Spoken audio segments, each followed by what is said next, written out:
Assalamualaikum warahmatullahi wabarakatuh. Perkenalkan, nama saya Putri Andiana Yingsi. Saya dari kelas 12 IPS 1. Di sini saya akan menjelaskan PowerPoint tentang novel Atheist. Selamat menyaksikan.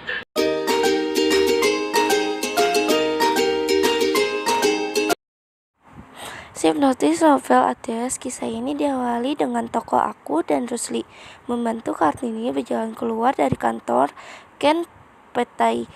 Karena Kartini tidak sanggup berjalan tegak akibat sangat tergoncang dengan kematian mantan suaminya Hasan. Kemudian tokoh aku menceritakan mengenai awal pertemuan dengan Hasan di rumahnya. Hasan mengatakan bahwa ia sangat ingin berkenalan dengan tokoh aku. Ia mengatakan bahwa dari dulu ia selalu ingin berkenalan dengan orang yang mempunyai banyak pengalaman. Tokoh aku menceritakan bahwa setiap Hasan mengunjungi rumahnya, ia selalu mengenakan mantel gabardine hijau tua yang tertutup lehernya, topi fleece hitam bermerek Borsalino. Suatu malam, Hasan membawa sebuah portfolio yang berbisikan naskah yang ia buat sendiri. Ia sangat ingin tokoh aku untuk membaca naskahnya. Naskah itu bercerita mengenai perjalanan hidup Hasan itu sendiri. Naskah itu diawali dengan Hasan menceritakan kehidupan masa kecilnya. Ia dibesarkan oleh orang tua yang sangat taat dan rajin ibadah. Orang tuanya memberikan pendidikan agama sendiri dari kecil, hingga ia tumbuh dewasa menjadi orang yang soleh. Suatu hari ketika Hasan akan pergi ke Bandung untuk bekerja, ia mengatakan kepada ayahnya bahwa ia ingin mempelajari ilmu yang dianut oleh ayah dan ibunya. Ayah dan ibunya sangat bahagia ketika Hasan mengatakan hal tersebut. Hasan menjadi pribadi yang sangat soleh, tidak memikirkan duniawi, dan tidak pernah lelah untuk melakukan kewajiban terhadap Tuhan, karena ia telah memilih untuk memiliki ilmu seperti kedua orang tuanya. Hingga suatu hari, di tempat kerjanya, ia bertemu dengan teman lamanya, bernama Rusli. Saat itu Rusli bersama dengan seorang wanita cantik bernama Kartini. Hasan jatuh cinta terhadap Kartini.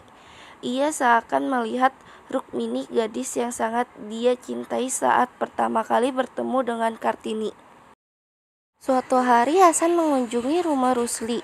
Di sana ia berbincang-bincang dengan Rusli mengenai banyak hal, dan betapa terkejutnya ia ketika mengetahui bahwa Rusli adalah seorang yang tidak mempercayai keberadaan Tuhan. Di rumah Rusli juga ia mengetahui bahwa Kartini adalah seorang wanita modern yang sangat bebas, seorang wanita yang selalu mengenakan model kebaya modern. Bahkan ia adalah seorang wanita yang merokok. Melihat apa yang terjadi terhadap kedua temannya, Hasan berencana untuk membuat kedua temannya tersebut berjalan di jalan yang benar. Ia ingin membuat Hasan dan Kartini percaya akan Tuhan kembali. Beberapa waktu setelah saat Hasan dan Kartini, Rusli berjalan, mereka bertemu dengan teman Rusli yang bernama Anwar. Anwar adalah seorang ateis pula. Bahkan ia menganggap dirinya adalah Tuhan. Ia adalah seorang yang sangat periang dan suka tertawa. Semua cerita yang terlontar dari mulutnya selalu hidup.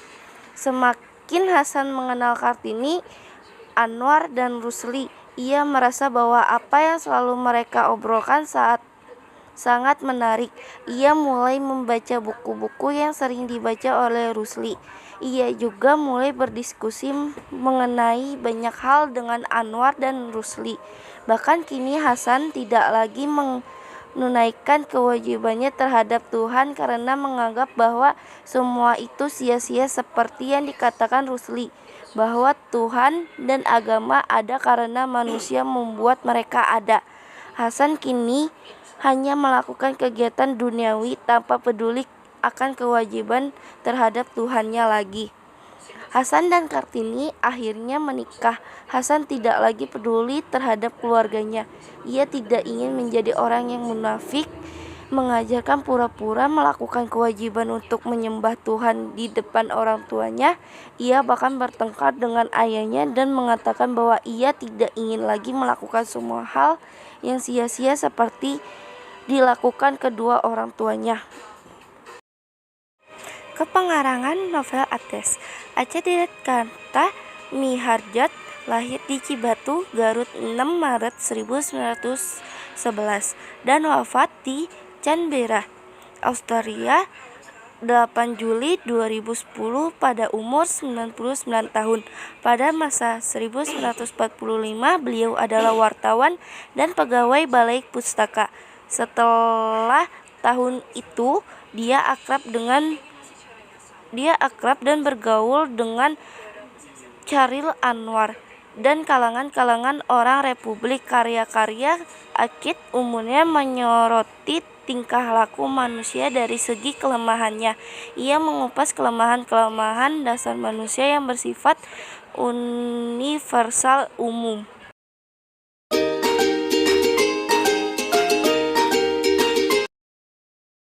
Tema yang terdapat dalam novel ini ialah kepercayaan manusia. Alasan adalah karena dalam novel ini tokoh utama dan tokoh-tokoh yang mengelilingi memiliki watak yang sangat bertolak belakang. Hasan sebagai tokoh utama yang pada awalnya sangat taat beribadah dan mengabdikan hidupnya pada perintah Tuhan, kemudian akhirnya menjadi tidak percaya adanya Tuhan karena terpengaruh oleh teman-temannya, yakni Rusli, Kartini, dan Anwar. Kepercayaan manusia merupakan latar belakang terjadinya setiap cerita dalam novel ini, sehingga dapat disimpulkan dalam novel ini mempunyai tema kepercayaan manusia. Tokoh dan penokohan. Tokoh adalah peran yang terdapat dalam suatu karya sastra yang dapat dibedakan menjadi tokoh utama, tokoh sampingan, tokoh protagonis, tokoh antagonis, tokoh tritagonis, dan lain sebagainya. Sedangkan penokohan adalah merupakan sebuah citra perwatakan dalam sebuah karya sastra. Tokoh dan penokohan yang terdapat dalam novel Atis diantaranya lain. Yang pertama ada tokoh Aku, memiliki watak yang baik, percaya diri, dan suka menasehat. Hal ini dapat dibuktikan melalui tiada lain karena entahlah, saya selalu ingin berkenalan dengan orang yang telah banyak berpengalaman hidup. Bagaimana? Tanyaku agak heran, tapi terasa olehku bahwa keringanan lebih terdengar dalam bunyi suaraku itu daripada rasa keheranan. Di halaman 11, melalui dialog dan narasi di atas, kata memiliki makna bahwa tokoh Aku sangat percaya diri karena pujian tersirat yang ditujukan kepada kata. Keriangan juga semakin membuktikan sifat tokoh Aku yang percaya diri. Yang kedua ada Hasan, memiliki watak yang rendah hati, taat beragama, suka mencurigai, mudah terpengaruh, dan penyemburu. Hal ini dapat dibuktikan melalui saya mengerti. Hasan terlalu rendah hati untuk memberi jawaban yang lain bunyinya.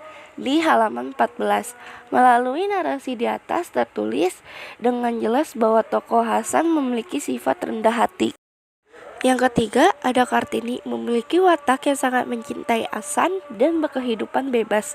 Hal ini dapat dibuktikan melalui bercucuran air mata. Ia seakan-akan berpijak di atas dunia yang tidak dikenal lagi, hampa, kosong, serba kabur seperti dalam mimpi. Di halaman 10, melalui narasi di atas dapat diketahui bahwa ia yang merupakan Kartini sangat rapuh ketika Hasan meninggal, sehingga dapat diketahui bahwa Kartini sangat mencintai Hasan. Keempat ada Rusli. Rusli memiliki watak yang baik, jahil, tidak percaya Tuhan, dan pandai berbicara. Hal ini dapat dibuktikan melalui Rusli berdaya upaya untuk membujuk untuk melimpur segala kesedihannya di halaman 10. Melalui narasi di atas dapat diketahui bahwa Rusli merupakan orang baik karena ia sangat berupaya agar temannya tidak sedih. Yang kelima ada Anwar, memiliki watak yang periang, tidak mempercayai Tuhan, kurang sopan, pemberani, suka menghasut. Hal ini dapat dibuktikan melalui sambil menunggu makanan kami bercakap-cakap lagi. Anwar ternyata seorang periang, suka tertawa. Di halaman 102. Melalui narasi di atas dapat dibuktikan bahwa Anwar memiliki tokoh periang. Alur yang terdapat dalam novel Ates ini ialah jenis alur suzet, yakni penyajian motif susunan peristiwa yang tidak disusun secara kronologis disebut diotomisi atau defamiliasi. Penyimpanan pensusunan peristiwa. Alur yang terdapat dalam novel ini juga dapat disebut sebagai alur sorot balik flashback. Alasannya karena tahapan alur terdapat dalam novel ini tidak disusun secara berurutan melalui tahap pengenalan, tahap pemunculan, tahap peningkatan, tahap klimaks, tahap penyelesaian, melainkan diawali melalui tahap penyelesaian, tahap pengenalan, tahap pemunculan konflik, tahap peningkatan konflik, tahap klimaks. Berikut adalah tahapan-tahapan alur yang terdapat dalam novel Ates. Yang pertama ada tahap pengenalan. Di bab 2 merupakan bagian dimulai cerita Hasan, di mana Hasan berubah menjadi tokoh aku. Dalam bab 3 ini merupakan pengenalan kedua, di mana dalam bab ini menceritakan kehidupan masa kecil Hasan dan kedua orang tuanya. Di bab 4 menceritakan mengenai pertemuan Hasan dan Rusli, teman masa kecilnya. Dalam bab ini Hasan juga bertemu dengan Kartini, seorang wanita modern dan bebas. Dalam bab ini menceritakan mengenai karakter Rusli serta Kartini dan Hasan yang mulai dekat dengan keduanya. Yang kedua ada tahap penyelesaian. Tahap penyelesaian merupakan tahap yang pertama dalam alur novel Ates. Hal ini dapat dibuktikan dengan bab awal dalam novel ini yang membahas mengenai kematian Hasan, di mana diceritakan bahwa Kartini sangat terpukul akan kematian Hasan yang sangat ia cintai dan tokoh aku, serta Rusli berusaha untuk menenangkan Kartini. Latar dibagi menjadi dua, yaitu latar tempat dan latar waktu. Yang pertama ada latar tempat. Latar tempat yang pertama ada di kantor Ken Petai. Sempawan Kartini keluar dari sebuah kamar dalam kantor Ken Petai. Kedua, rumah tokoh aku. Ketika itulah perkenalanku dimulai dengan seorang laki-laki yang memerlukan datang pada suatu hari ke rumahku. Ketiga, penyederan. Suatu hari ketika aku sedang dan kebetulan berkaitan ke penyederan, berkatalah aku kepada ayah. Keempat, rumah Hasan. Ayah sedang membaca kitab Ila Ulum Adin di serambi muka ketika delman berhenti di muka rumahku. Kelima, ada langgar musala. Puasa bulan puasa aku ikut sembahyang tarawih di langgar. Keenam, ada kebun manggu. Sambil mendayung ke gang kebun manggu, bertanya-tanyalah aku dalam hati. Ketujuh, ada rumah Rusli. Tepat jam 4:30 seperti telah dijanjikan aku tiba di rumah Rusli. Selanjutnya ada latar waktu. Pertama ada di pagi hari. Subuh-subuh benar mereka sudah berangkat dari rumah hendak memburu kereta api yang paling pagi. Kedua, siang hari. Tapi ya karena masih siang tentu tidak akan mencurigakan apa-apa, pikirku selanjutnya. Ketiga, sore hari. Sore itu kawan-kawan berkumpul di rumah Rusli.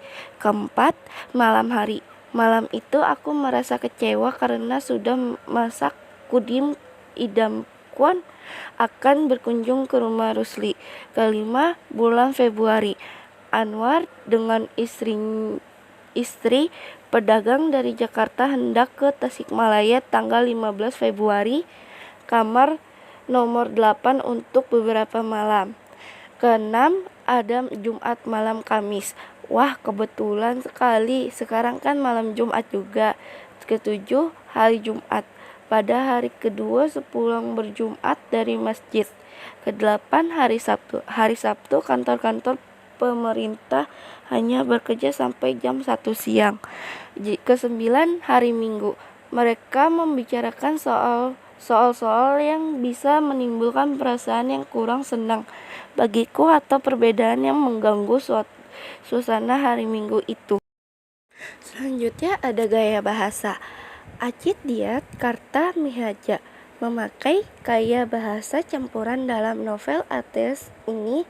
Hal ini dapat dibuktikan dengan adanya beberapa penggunaan bahasa Belanda dan bahasa Jepang dalam dialog antar tokohnya. Seperti Teluzek Bakaru. Zek dalam dialog tersebut merupakan bahasa Belanda, sedangkan Bakeru merupakan bahasa Jepang. Contoh yang lainnya ialah dalam narasi di bawah ini, entahlah benar juga merupakan kata pepatah Belanda, in den noodleer men biden. Selain menggunakan bahasa campuran, penulisan juga menggunakan beberapa majas yang membuat novel ini semakin menarik, yaitu majas perumpamaan. Majas perumpamaan adalah majas yang membandingkan suatu hal dengan hal yang lainnya. Dalam novel Atees, majas ini terlihat dalam kutipan, rupanya perkataan ayah itu laksana jari yang melepaskan cangkolan grampomon yang baru diputar di halaman 17. Majas kedua, hiperbola. Hiperbola adalah majas yang mengandung pernyataan yang dilebih-lebihkan. Dalam novel Atees ini terlihat dalam kutipan, semua kelihatannya sangat lesu, serupa dengan onggokan daging juga tak berdaya apa-apa, di halaman 7. Sudut pandang. Sudut pandang adalah cara pengarang menempatkan dirinya terhadap cerita atau sudut mana pengarang memandang cerita. Sudut pandang digunakan dalam novel Atees ini adalah sudut pandang campuran, yaitu menggunakan sudut pandang orang pertama bukan utama, sudut pertama orang pertama pelaku utama, dan sudut pandang orang ketiga maha tahu. Sudut pandang orang pertama bukan utama terdapat dalam bab 1, 2, dan 8, di mana tokoh aku hanya sebagai tokoh yang menceritakan mengenai tokoh lain, yaitu Aksan. Sudut pandang orang pertama pelaku utama terdapat dalam bab ketiga sampai bab ke-12, di mana semua cerita yang terdapat di dalam hanya dalam pandangan tokoh aku yang merupakan tokoh Hasan. Dan sudut pandang orang ketiga maha tahu terdapat di bab 14 sampai 15, di mana dalam kedua bab itu penulisan menggambarkan semua peristiwa yang terjadi seakan-akan melihat secara langsung semua peristiwa yang terjadi di dalamnya.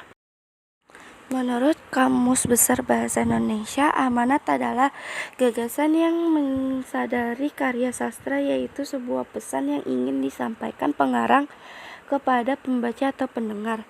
Amanat yang terkandung dalam novel Atees ini antara lain: pertama, janganlah mudah terpengaruh ucapan yang menyerumus.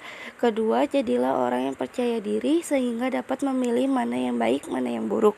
Ketiga, janganlah menjadi orang yang menentang keinginan orang tua. Keempat, janganlah berprasangka buruk terhadap orang lain sebelum mengetahui kebenarannya. Kelima, jangan mudah mengikuti orang lain karena belum tentu orang lain itu benar.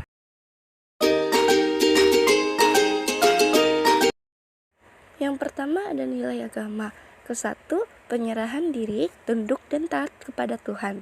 Kedua, kehidupan yang penuh kemuliaan.